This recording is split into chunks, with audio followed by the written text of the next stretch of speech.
It was a warm afternoon when Mia Thompson and her friends decided to explore the old Ravenwood Asylum.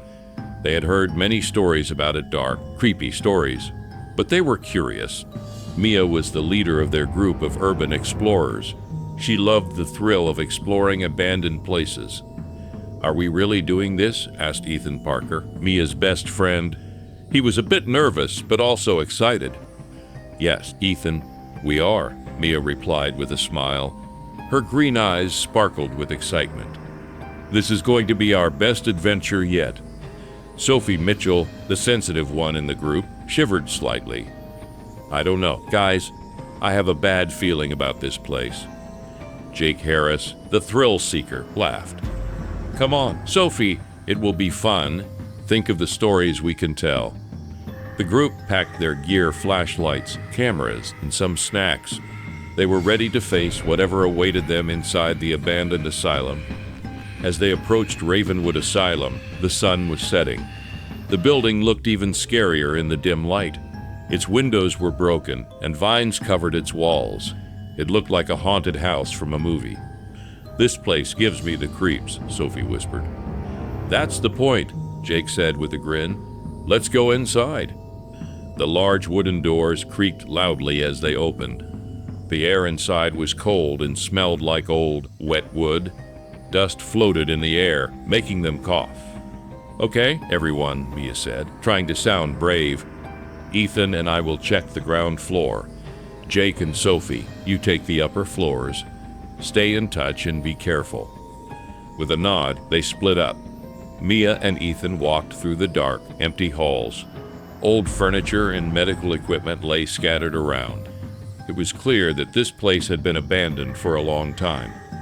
"This place is creepy," Ethan said, shining his flashlight around, "but also kind of cool." Mia agreed. Imagine the stories these walls could tell. As they explored, Mia found a thick, old journal. It was covered in dust and cobwebs. "Look at this, Ethan," she said, blowing off the dust. "It's a journal. It belonged to Dr. Vincent Gray, the head doctor here." Ethan's eyes widened. "Really? That's amazing. Let's see what's inside." They started reading the journal. It was filled with notes about the patients and the treatments Dr. Gray had given them. But as they read more, the notes became more disturbing. Dr. Gray had done terrible experiments on the patients, hoping to cure their mental illnesses. But instead, he had caused them great pain and suffering.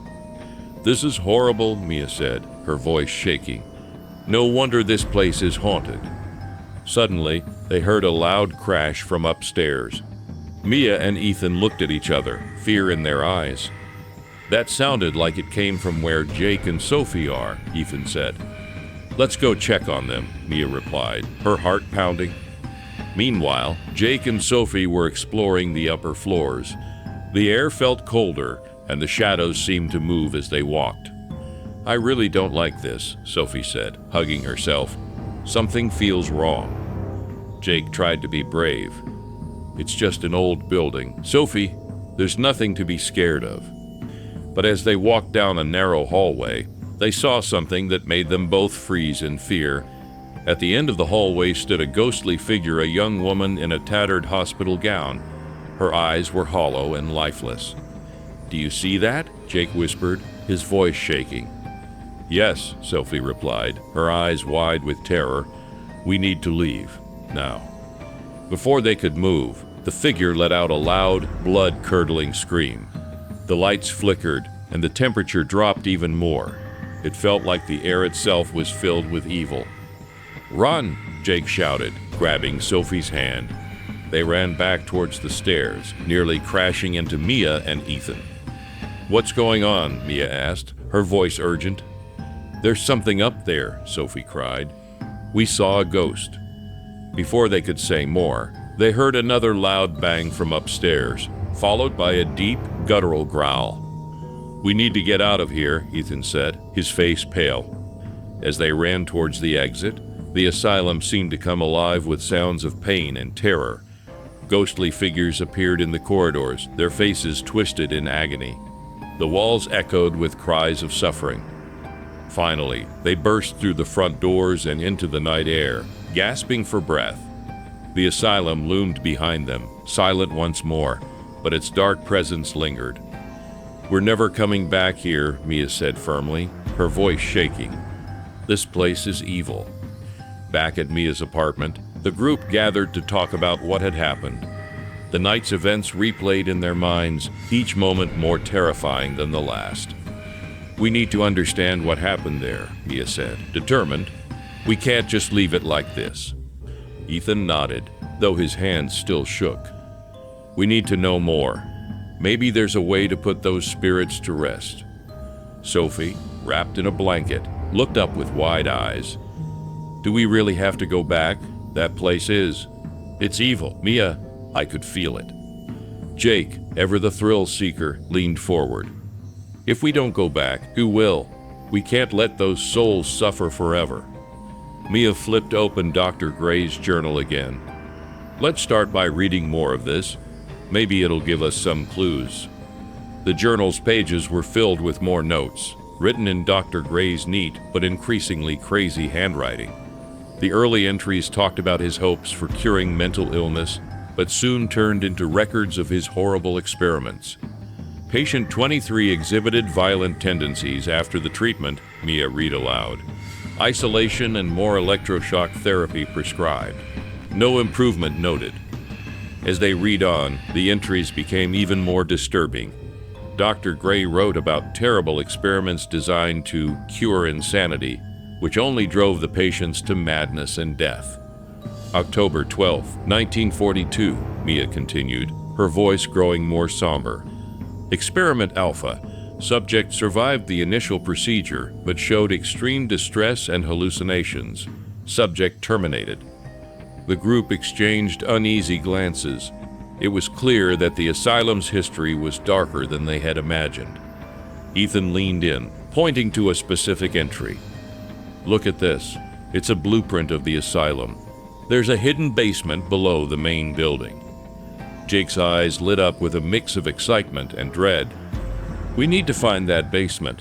There might be answers down there." Sophie shivered. "Or more nightmares." Mia closed the journal, her decision made. "We have to go back. But this time, we go prepared. No more splitting up, and we need better equipment."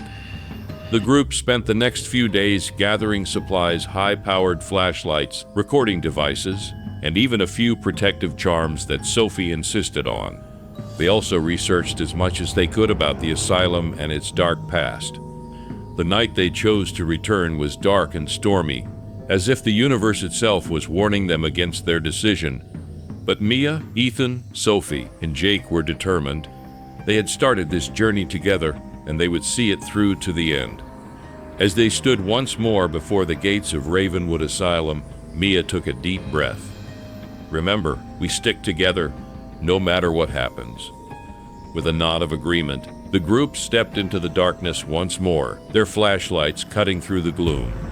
The asylum greeted them with its usual silence, but this time, the air felt heavier, more oppressive. They followed the blueprint, navigating through the decaying halls until they found a hidden door in the floor. Jake used a crowbar to pry it open, revealing a set of stairs descending into darkness. "This is it," he said, his voice barely above a whisper. "The basement." One by one, they descended the stairs, the air growing colder with each step. The basement was unlike anything they had seen in the upper levels: metal tables with rusted restraints, shelves lined with dusty vials and broken equipment, and a faint stench of decay. "Look at this," Ethan said, pointing to a large metal door at the far end of the room. "It looks like a vault." Mia approached the door, her heart pounding. It must be where he kept his most important experiments. With a deep breath, she turned the wheel, and the door creaked open. Inside, they found a small room lined with shelves of files and jars containing preserved specimens. But the centerpiece was a large glass tank filled with a dark, thick liquid. Sophie gasped. "What is that?" Ethan examined the tank, his face pale. It's some kind of preservation fluid, and there's something inside." Jake shone his flashlight on the tank, revealing the horrifying sight within a human figure, twisted and deformed, floating in the liquid. Its eyes opened suddenly, glaring at them with a malevolent intensity. The room filled with a low, guttural growl, and the air grew thick with a sense of impending doom. "We need to get out of here," Mia said, her voice shaking. "Now." But as they turned to leave, the door slammed shut with a deafening bang, and the lights flickered, plunging them into darkness. The growl intensified, and the spirit of Dr. Vincent Gray appeared before them, his eyes burning with hatred. "You will not leave," he hissed. "You will join my collection." Trapped in the heart of Ravenwood's darkness, the group faced their greatest challenge yet. They had come seeking answers, but now they had to fight for their very souls against the malevolent force that had turned the asylum into a place of nightmares. With their flashlights flickering and their courage tested to the limit, they prepared to confront the horrors within and uncover the truth that could finally set the spirits free or doom them all to an eternity of torment. The room was cold and dark, and the spirit of Dr. Vincent Gray stood before them, his presence filling the air with dread. Mia's heart pounded in her chest as she looked around, trying to find a way out. "Everyone, stay close," she whispered. "We have to find a way to stop him." Ethan, Sophie, and Jake nodded, their faces pale with fear. They huddled together, their flashlights casting weak beams of light in the oppressive darkness. Dr. Gray's spirit moved closer, his eyes burning with anger. "You cannot leave," he repeated, his voice echoing through the room. "You will join my collection." Mia took a deep breath, trying to stay calm. "We need to find something that can help us," she said, looking around the room. "Maybe there's something in here that can stop him." Ethan spotted a stack of old books on a nearby shelf. "Over there," he said, pointing. "Maybe one of those books has a way to fight him." They quickly moved to the shelf, grabbing the books and flipping through the pages. The books were filled with notes and diagrams, but most of them were about the experiments Dr. Gray had conducted. Sophie found a book with a black cover and gold lettering. "This one looks different," she said, opening it. "It talks about spirits and how to stop them." Mia glanced at the book, her eyes widening. "That's it. We need to find a way to banish him." The spirit of Dr. Gray growled, moving closer. "You cannot stop me," he hissed. "You will join my collection." Jake stood in front of the group, holding his flashlight like a weapon. "We won't let you take us," he said, his voice shaking but determined. Sophie read from the book, her voice trembling. "It says we need to use salt and iron to create a barrier. That will weaken him." Ethan looked around the room. "There must be some salt and iron around here. This is an old hospital, after all." They quickly searched the room, finding an old metal tray and a bag of salt in a cupboard. Mia and Jake spread the salt in a circle on the floor, while Ethan and Sophie placed the iron tray in the center. "Stand inside the circle," Mia instructed. "It will protect us." As they stood inside the salt circle, the spirit of Dr. Gray roared in anger. He tried to move closer, but the barrier held him back. "You cannot stop me," he snarled. "I will find a way to break through." Mia took the book from Sophie and read aloud. "To banish a spirit, you must speak its name and command it to leave." She looked at the spirit, her voice steady. "Dr. Vincent Gray, we command you to leave this place. You have caused enough suffering. It's time for you to go." The spirit of Dr. Gray screamed in rage, but the barrier held strong. He glared at them with burning eyes, but his form began to flicker and fade. "You cannot banish me," he hissed. "I will return." Mia continued to speak, her voice firm. "Dr. Vincent Gray, leave this place. Your time here is over." With one final scream, the spirit of Dr. Gray vanished, leaving the room silent and cold. The group stood in the salt circle, their hearts pounding. They had done it. They had banished the spirit. "We did it," Ethan said, his voice filled with relief. "He's gone." Sophie nodded, tears streaming down her face. "I can't believe it. We actually did it." Jake grinned, his usual bravado returning. We showed him who's boss. Mia smiled, feeling a sense of accomplishment. We did it together. Now let's get out of here. They quickly gathered their things and made their way back up the stairs, their flashlights cutting through the darkness. The asylum was silent now, the oppressive atmosphere gone. As they stepped outside into the cool night air, they felt a sense of relief wash over them. They had faced their fears and survived. We did it, Mia said, her voice filled with pride. We faced the darkness and won. Ethan, Sophie, and Jake nodded, their faces filled with smiles. As they walked away from Ravenwood Asylum, they knew they would never forget what they had experienced. The memories of that night would stay with them forever, a reminder of the power of courage and friendship. But they also knew they had put the spirits to rest, and that was something to be proud of. They had faced the darkness and won, and they would never forget the lessons they had learned. In the weeks that followed, the group tried to return to their normal lives. But the events at Ravenwood Asylum had changed them all. They felt a bond that went beyond friendship, a bond forged in the face of terror and survival. Mia found herself thinking often about the asylum and the spirits they had encountered. She started researching other haunted places, driven by a desire to understand the paranormal better. Ethan, always the skeptic, began to appreciate the mysteries of the world. He still relied on his scientific approach, but he now believed that some things couldn't be easily explained. Sophie felt a deeper connection to the spiritual world. Her empathy had been a curse at times, but now she saw it as a gift. She began to explore her abilities, learning how to control and use them for good. Jake's thrill-seeking nature was tempered by their experience. He still loved adventure, but he now had a greater respect for the unknown and the dangers it could hold. One day, as they sat together in Mia's apartment, Ethan brought up an idea. What if we continue doing this, exploring haunted places, helping spirits find peace? Sophie nodded. I think it's a great idea. We could make a difference, like we did at Ravenwood. Jake grinned. I'm in. This is the kind of adventure I've always wanted. Mia looked at her friends, feeling a surge of pride and determination. All right then, let's do it. We'll be a team of paranormal investigators, helping spirits and uncovering the truth. And so, their journey continued. They became known as the Ravenwood Investigators, a group dedicated to exploring the unknown and helping those trapped between worlds find peace. Their first mission after Ravenwood took them to an old mansion rumored to be haunted by the ghost of a young girl. As they prepared their equipment, Mia felt a familiar excitement. They were ready for whatever awaited them. As they stepped into the mansion, the air felt thick with the presence of the past.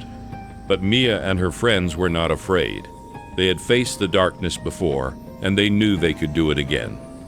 With their flashlights cutting through the gloom, they moved forward, ready to uncover the secrets of the mansion and help the spirit find peace.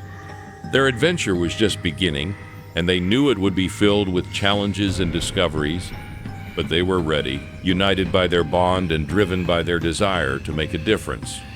The Ravenwood Investigators were on their way to new adventures, and nothing could stop them.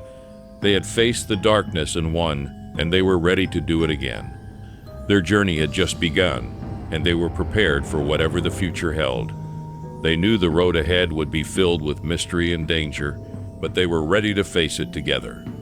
And so, they stepped into the unknown, their hearts filled with courage and determination, ready to uncover the secrets of the past and help those in need. The Forgotten Asylum had been the start of something new, and they were ready to embrace it. Their adventure continued, and they knew it would be one they would never forget. The end of one journey was the beginning of another, and the Ravenwood Investigators were ready for whatever lay ahead. The old mansion stood tall and foreboding, its windows dark and its walls covered in ivy. The locals called it the Willow House, named after the willow trees that surrounded it. It was said to be haunted by the ghost of a young girl named Emily, who had died there many years ago. Mia, Ethan, Sophie, and Jake arrived at the mansion just as the sun was setting. The air was cool, and the trees cast long shadows on the ground. They had come prepared with their equipment and a determination to help Emily find peace. "All right, team," Mia said, her voice steady. "Let's stick together and be careful. We don't know what we're dealing with yet." Ethan adjusted his camera. "I've got all the equipment ready. Let's document everything." Sophie shivered as she looked at the mansion. "I can feel her presence. She's here, and she's scared." Jake nodded, his usual excitement tempered by seriousness. "Let's do this." They stepped inside the mansion, their flashlights illuminating the dusty, old interior. The floorboards creaked under their feet, and cobwebs hung in the corners. The air was thick with the scent of decay and old wood. They made their way through the mansion, exploring each room carefully. The furniture was covered in dust, and old paintings hung crooked on the walls. It was clear that no one had lived here for a long time. In one of the upstairs bedrooms, they found a small, old-fashioned bed with a worn-out teddy bear lying on it. The sight made Sophie's heart ache. "This must have been Emily's room," she said softly. Mia nodded. "Let's set up our equipment here. Maybe we can make contact with her." They placed their recording devices and cameras around the room, hoping to capture any signs of Emily's presence. As they settled in, the room grew colder, and a soft, sad melody seemed to drift through the air. "Do you hear that?" Ethan whispered. "It sounds like a music box." Sophie nodded, her eyes wide. "It's Emily. She's trying to reach out to us." Suddenly, the music stopped, and a soft voice echoed through the room. "Who are you?" Mia stepped forward, her voice gentle. "We're here to help you, Emily. We know you're scared, but we want to help you find peace." There was a long pause, and then the voice spoke again, trembling with fear. "He won't let me leave." "Who?" Jake asked, his voice filled with concern. "The man," Emily replied. "He's angry. He keeps me here." The group exchanged worried glances. It seemed they were dealing with more than just Emily's spirit. "Emily, can you tell us more about this man?" Mia asked. But before Emily could answer, the temperature in the room dropped sharply, and a deep, angry growl echoed through the walls. "Leave now," a menacing voice commanded, "or suffer the consequences." The lights flickered, and a dark, shadowy figure appeared at the far end of the room. It moved closer, its eyes glowing with anger. Mia and her friends huddled together, their hearts pounding. They had come to help Emily, but it was clear they were facing a powerful and malevolent spirit. "We need to stand our ground," Mia said, her voice steady despite her fear. "We can't let him scare us away." Sophie nodded, her hands trembling. "We need to help Emily. We can't leave her here with him." Ethan and Jake agreed, their faces filled with determination. They had faced the darkness before, and they were ready to do it again. With their flashlights shining brightly, they stood together, ready to confront the malevolent spirit and help Emily find peace. The dark figure moved closer, its presence filling the room with an overwhelming sense of dread. Mia took a deep breath, trying to stay calm. "We need to use the same method we used at Ravenwood," she said, "salt and iron." Ethan quickly grabbed a small bag of salt from their equipment. "I brought this just in case," he said, pouring a line of salt around them. Jake found an old iron fireplace poker in the corner of the room. "This should work," he said, holding it up. The dark figure snarled, its eyes glowing with anger. "You cannot defeat me," it hissed. "Leave now or suffer the consequences." Mia stepped forward, her voice steady. "We're not leaving. We're here to help Emily, and we won't let you stop us." The figure roared in anger, but the salt line held it back. It circled them, trying to find a way through the barrier. Sophie held the book of spells and rituals they had used before. "We need to banish him," she said, her voice shaking, "like we did with Dr. Gray." Mia nodded. "Let's do it." Sophie began to read from the book, her voice trembling but determined. "Spirit of darkness, we command you to leave this place. You have no power here." The dark figure growled, but it began to flicker and fade as Sophie continued to recite the spell. "Leave this house and never return. Your time here is over." With one final roar, the dark figure vanished, leaving the room silent and cold. The group let out a collective sigh of relief. They had done it. They had banished the malevolent spirit. "Emily?" Mia called out softly. "Are you still here?" There was a long pause, and then Emily's soft voice echoed through the room.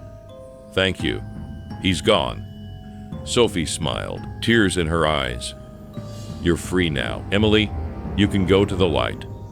Emily's voice was filled with gratitude. "Thank you. Thank you for helping me." The air grew warmer, and a soft light filled the room. They felt a sense of peace wash over them as Emily's spirit moved on. "We did it," Ethan said, his voice filled with relief. "We helped her find peace." Jake grinned. "We make a pretty good team, don't we?" Mia nodded, her heart filled with pride. "Yes, we do, and we'll keep doing this, helping spirits find peace." As they packed up their equipment and left the mansion, they felt a sense of accomplishment. They had faced the darkness once again and had come out stronger. Their journey as the Ravenwood investigators was just beginning, and they were ready for whatever lay ahead. They knew there would be more challenges and more spirits in need of help, but they were prepared to face them together. And so, they walked away from the mansion, their hearts filled with courage and determination, ready to embrace the unknown and help those trapped between worlds find peace. The haunted mansion had been their first mission after Ravenwood, but it would not be their last. They were ready for whatever the future held, united by their bond and driven by their desire to make a difference. Their adventure continued, and they knew it would be one they would never forget. The road ahead was filled with mystery and danger, but they were ready to face it together. And so, they stepped into the unknown, their hearts filled with courage and determination, ready to uncover the secrets of the past and help those in need. The end of one journey was the beginning of another, and the Ravenwood investigators were ready for whatever lay ahead. The Ravenwood investigators' next mission took them to Blackwood Manor, a sprawling estate with a dark history. The manor had been abandoned for decades, and locals whispered about the curse that plagued its halls. Many believed it was haunted by the spirits of the Blackwood family, who had died under mysterious circumstances. Mia, Ethan, Sophie, and Jake arrived at the manor on a foggy evening. The air was thick with mist, and the mansion loomed before them like a dark shadow. "This place gives me the creeps," Jake said, his usual bravado replaced with unease. "Stay focused," Mia said. "We've dealt with haunted places before. We can handle this." Sophie shivered. "I can feel the presence of the spirits here. They're not at peace." Ethan nodded. "Let's set up our equipment and see what we can find." They entered the manor, the heavy wooden door creaking loudly as it swung open. The interior was dark and cold, with furniture covered in dust and cobwebs hanging from the ceilings. The air smelled of mold and decay. They split up to cover more ground, their flashlights cutting through the darkness. Mia and Ethan explored the ground floor, while Sophie and Jake took the upper floors. As Mia and Ethan moved through the grand hall, they found old portraits of the Blackwood family hanging on the walls. The faces in the paintings seemed to watch them, their eyes following their every move. "Look at this," Mia said, pointing to a portrait of a young woman. "This must be Elizabeth Blackwood. She was the last of the family to live here." Ethan nodded, examining the portrait. "She died young. The records say she was found dead in her bedroom, but the cause of death was never determined." Suddenly, a cold breeze swept through the hall, and a soft whisper echoed around them. "Help me." Mia and Ethan exchanged glances. "Did you hear that?" Ethan asked, his voice tense. Mia nodded. "Yes, it sounded like someone asking for help."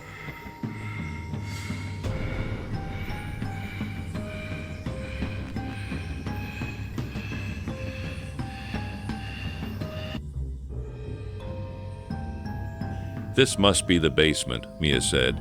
"Let's check it out." Meanwhile, Sophie and Jake explored the upper floors. The air felt heavy, and the shadows seemed to move as they walked. Sophie could feel the presence of the spirits more strongly with each step. "I don't like this," Sophie said, her voice trembling. "There's something really wrong here." Jake tried to stay calm.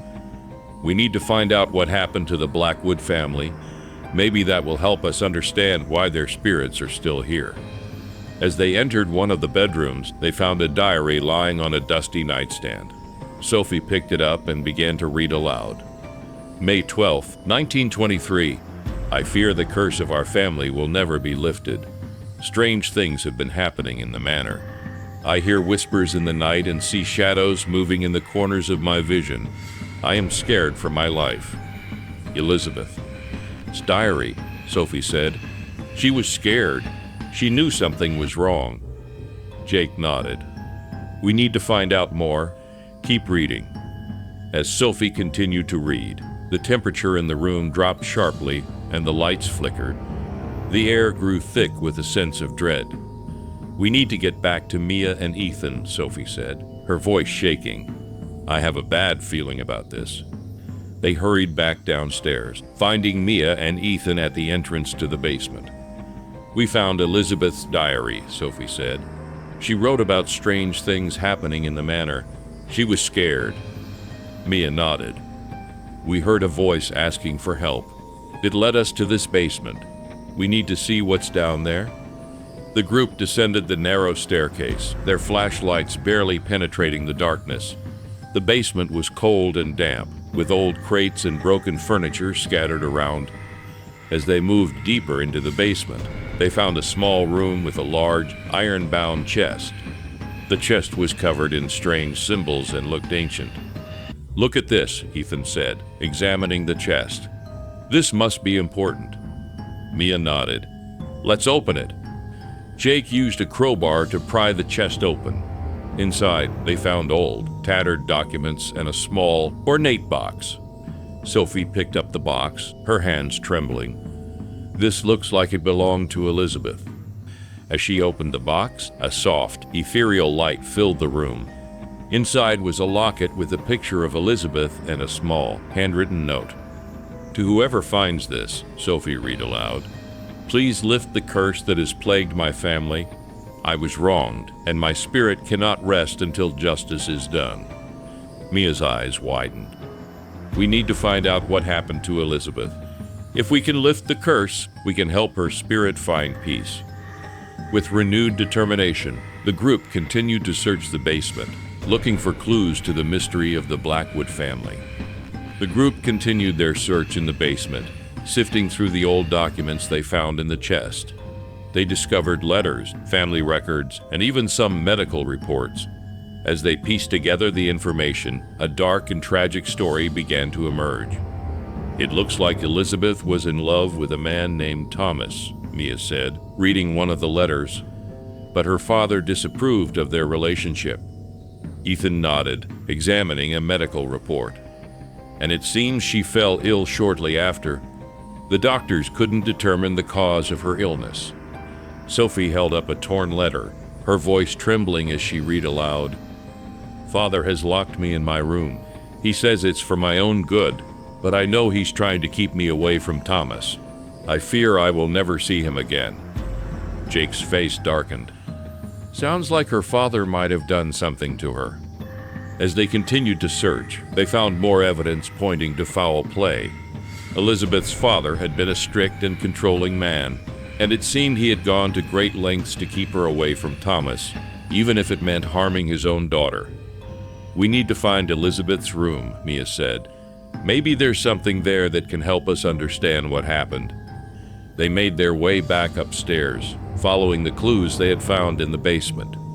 The air grew colder as they approached Elizabeth's bedroom, and a sense of sadness and fear filled the hallway. "This is it," Sophie said, stopping in front of a large wooden door. "This is where she died." They opened the door and stepped inside. The room was small and filled with old furniture. A large, four-poster bed stood against one wall, its covers dusty and torn. A small vanity table stood nearby, with a cracked mirror and an old silver hairbrush. "Look around," Mia said. "There has to be something here that can help us." As they searched the room, Sophie found a hidden compartment in the vanity table. Inside was a small vial of liquid and a letter. "Look at this," Sophie said, holding up the vial. "It looks like some kind of poison." Mia took the letter and read aloud. "My dearest Thomas, I fear my father has poisoned me. I grow weaker by the day, and I know my time is short. I love you always, Elizabeth." The group exchanged horrified glances. Elizabeth's father had poisoned her to keep her away from Thomas. "We need to confront his spirit," Mia said. "We need to make him confess to what he did so Elizabeth can find peace." They made their way to the grand hall, where they felt the strongest presence of the spirits. Mia held the vial and letter tightly, her heart pounding in her chest. "Mr. Blackwood," she called out, her voice steady. "We know what you did to Elizabeth. You need to confess so she can find peace." The air grew colder, and a dark, shadowy figure appeared at the end of the hall. It was the spirit of Mr. Blackwood, his eyes filled with anger. "Leave this place," he snarled. "You have no right to be here." Mia stood her ground. "We have every right. Elizabeth's spirit cannot rest because of what you did. You need to confess." The spirit roared in anger, but Mia continued. "You poisoned your own daughter to keep her away from Thomas. You need to admit it." The dark figure flickered and faded, his anger giving way to sorrow. "I did what I thought was best for her," he said, his voice trembling. "I wanted to protect her." "You didn't protect her," Mia said. "You destroyed her. Now you need to make it right." The spirit of Mr. Blackwood bowed his head. "I confess, I poisoned my daughter to keep her away from Thomas. I was wrong." As he spoke the words, the air grew warmer and the oppressive atmosphere lifted. The spirit of Elizabeth appeared beside him, her face filled with sadness and relief. "Thank you," she said softly. "I can finally find peace." With that, the spirits of Elizabeth and her father faded away, leaving the group standing in the grand hall, their hearts filled with relief.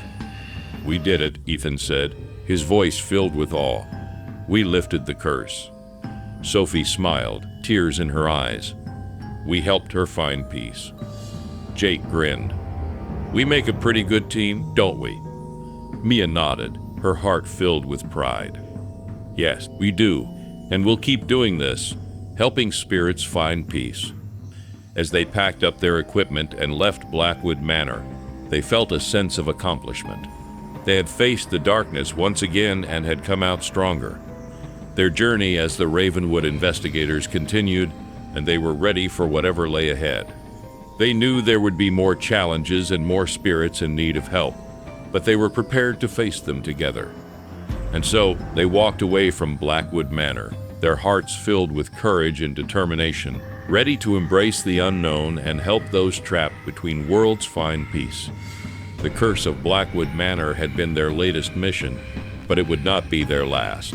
They were ready for whatever the future held, united by their bond and driven by their desire to make a difference. Their adventure continued, and they knew it would be one they would never forget. The road ahead was filled with mystery and danger, but they were ready to face it together. And so they stepped into the unknown, their hearts filled with courage and determination, ready to uncover the secrets of the past and help those in need. The end of one journey was the beginning of another, and the Ravenwood investigators were ready for whatever lay ahead. Their next mission brought the Ravenwood investigators to an old, abandoned hotel on the outskirts of a small town. The Grand Hotel had once been a luxurious destination for the wealthy, but it had fallen into disrepair after a series of mysterious deaths. Locals whispered about the ghosts that haunted the hotel, and the building had been left empty for years. Now, Mia, Ethan, Sophie, and Jake were determined to uncover the truth and help any spirits that might be trapped there. The hotel stood tall and imposing, its windows dark and its facade crumbling. As the group approached, a sense of unease settled over them. "This place is massive," Jake said, looking up at the towering structure. It's going to take forever to explore. Mia nodded. We'll take it one step at a time. Let's set up our equipment and start with the lobby. They entered the hotel, their flashlights casting long shadows in the dim light. The lobby was grand but decayed, with broken chandeliers hanging from the ceiling and old, dusty furniture scattered around. This place must have been beautiful once, Sophie said, looking around. But now it's just sad. Ethan set up his camera, capturing the eerie atmosphere. Let's see if we can make contact with any spirits here. As they explored the lobby, they found old photographs and records that told the story of the hotel's heyday. It had been a popular destination in the early 1900s, hosting glamorous parties and events. Look at this, Mia said, pointing to a photograph of a young woman. This is Clara Bennett. She was a famous singer who performed here regularly. Ethan nodded. She died in the hotel under mysterious circumstances. Some say she was pushed from the balcony. Sophie shivered. I can feel her presence. She's still here. They decided to set up their equipment in the ballroom, where Clara had performed. The room was large and elegant, with a grand piano standing in the corner. The air was cold and filled with a sense of sorrow. Let's see if we can make contact with Clara, Mia said, turning on the recording devices. They sat in a circle, their flashlights casting a soft glow in the dark room. Sophie closed her eyes, focusing on the energy around them. Clara, she called out softly, we're here to help you. Can you hear us? For a moment, there was silence. Then, a soft, sad melody began to play from the piano, even though no one was touching it. Do you hear that? Ethan whispered. It's her. Sophie nodded. Clara, we're here to help. Tell us what happened to you. The melody continued, and a soft voice echoed through the room. He pushed me. I didn't want to die. Who pushed you? Mia asked gently. Tell us who did this to you. But before Clara could answer, the temperature dropped sharply, and a dark, shadowy figure appeared in the doorway. The air grew thick with a sense of malevolence. Leave now, the figure snarled, or you will suffer the same fate. The group huddled together, their hearts pounding. They had encountered malevolent spirits before, but this one felt particularly dangerous. We can't let him scare us away, Mia said, her voice steady. We need to help Clara. Jake nodded, holding up an old iron candlestick. We have to stand our ground. Sophie continued to speak to Clara, her voice filled with compassion. Clara, we need to know who hurt you. We can help you find peace. The dark figure growled, but Clara's voice grew stronger. It was Mr. Thompson. He was jealous of my success. Mia's eyes widened. Mr. Thompson, the hotel manager. Yes, Clara replied. He pushed me from the balcony because I refused his advances. The dark figure flickered and faded, its anger giving way to sorrow. I was wrong, it said, its voice trembling. I let my jealousy destroy you. You need to make it right, Mia said firmly. Admit what you did and let Clara find peace. The shadowy figure bowed its head. I pushed Clara from the balcony. I was jealous and angry. I am sorry. As the figure spoke the words, the air grew warmer and the oppressive atmosphere lifted. The spirit of Clara appeared beside the shadowy figure, her face filled with sadness and relief. Thank you, she said softly. I can finally rest. With that, the spirits of Clara and Mr. Thompson faded away, leaving the group standing in the ballroom, their hearts filled with relief. We did it, Ethan said, his voice filled with awe. We helped her find peace. Sophie smiled, tears in her eyes. We gave her justice. Jake grinned. We make a pretty good team, don't we? Mia nodded, her heart filled with pride. Yes, we do, and we'll keep doing this, helping spirits find peace. As they packed up their equipment and left the hotel, they felt a sense of accomplishment.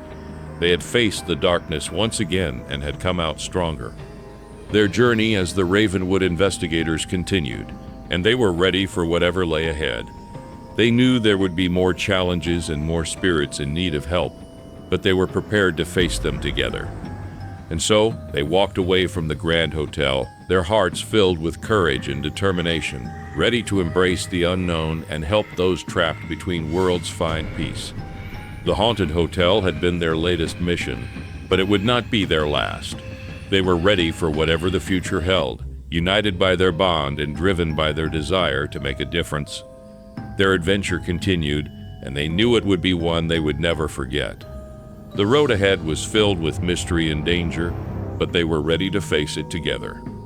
And so, they stepped into the unknown, their hearts filled with courage and determination, ready to uncover the secrets of the past and help those in need. The end of one journey was the beginning of another, and the Ravenwood investigators were ready for whatever lay ahead. The Ravenwood investigators' next mission took them to an old, abandoned orphanage on the outskirts of town. The building had been empty for years, and locals avoided it, saying it was haunted by the spirits of the children who had once lived there. Mia, Ethan, Sophie, and Jake arrived at the orphanage on a cool, overcast day.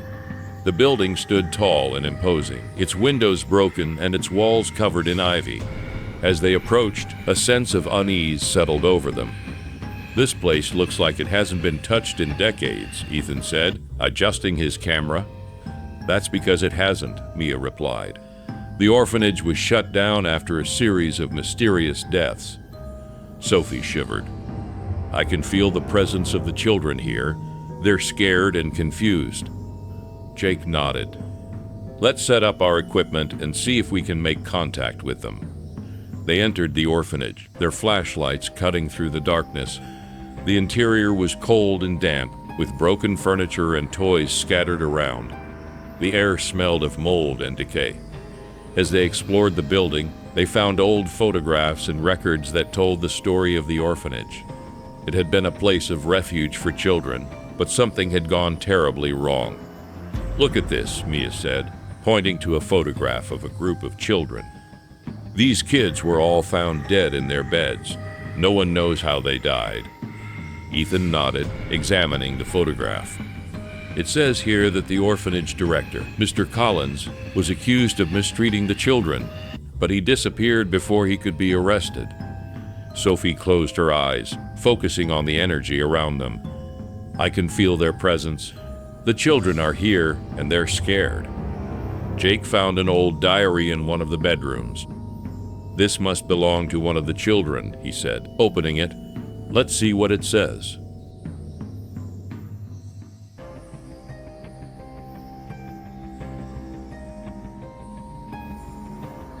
May 15, 1932, Jake read aloud. "Mr. Collins is angry again. He locked us in our rooms and said we couldn't come out until morning. I don't like it here. I want to go home." Mia's eyes widened. "Mr. Collins must have been abusive. No wonder the children are still here." As they continued to explore, they found more evidence of Mr. Collins' mistreatment. Broken toys, torn clothes, and old, tattered books told the story of the children's suffering. "We need to find out what happened to Mr. Collins," Mia said. "Maybe that will help us understand why the children's spirits are still here." They made their way to the director's office, where they found old records and letters that shed light on Mr. Collins' actions. "Look at this," Ethan said, holding up a letter. "It's from the police. They were investigating Mr. Collins for abuse, but he disappeared before they could arrest him." Sophie nodded, her face filled with sadness. "The children must have died because of his mistreatment. Their spirits are still here, trapped by their fear and pain." Jake found an old photograph of Mr. Collins. "We need to confront his spirit," he said. "We need to make him confess to what he did so the children can find peace." As they gathered in the grand hall, they felt the presence of the children's spirits grow stronger. Mia held the photograph tightly, her heart pounding in her chest. "Mr. Collins," she called out, her voice steady, "we know what you did to the children. You need to confess so they can find peace." The air grew colder, and a dark, shadowy figure appeared at the end of the hall. It was the spirit of Mr. Collins, his eyes filled with anger. "Leave this place," he snarled. "You have no right to be here." Mia stood her ground. "We have every right. The children's spirits cannot rest because of what you did. You need to confess." The spirit roared in anger, but Mia continued, "You mistreated the children and caused their deaths. You need to admit it." The dark figure flickered and faded, his anger giving way to sorrow. "I was wrong," he said, his voice trembling. "I let my anger destroy them." "You need to make it right," Mia said firmly. "Admit what you did and let the children find peace." The shadowy figure bowed its head. "I mistreated the children and caused their deaths. I am sorry."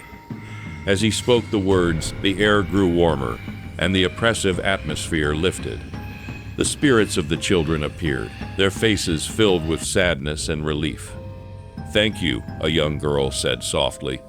"We can finally find peace." With that, the spirits of the children and Mr. Collins faded away, leaving the group standing in the grand hall, their hearts filled with relief. "We did it," Ethan said, his voice filled with awe. "We helped them find peace." Sophie smiled, tears in her eyes. "We gave them justice." Jake grinned. "We make a pretty good team, don't we?" Mia nodded, her heart filled with pride. "Yes, we do, and we'll keep doing this, helping spirits find peace." As they packed up their equipment and left the orphanage, they felt a sense of accomplishment. They had faced the darkness,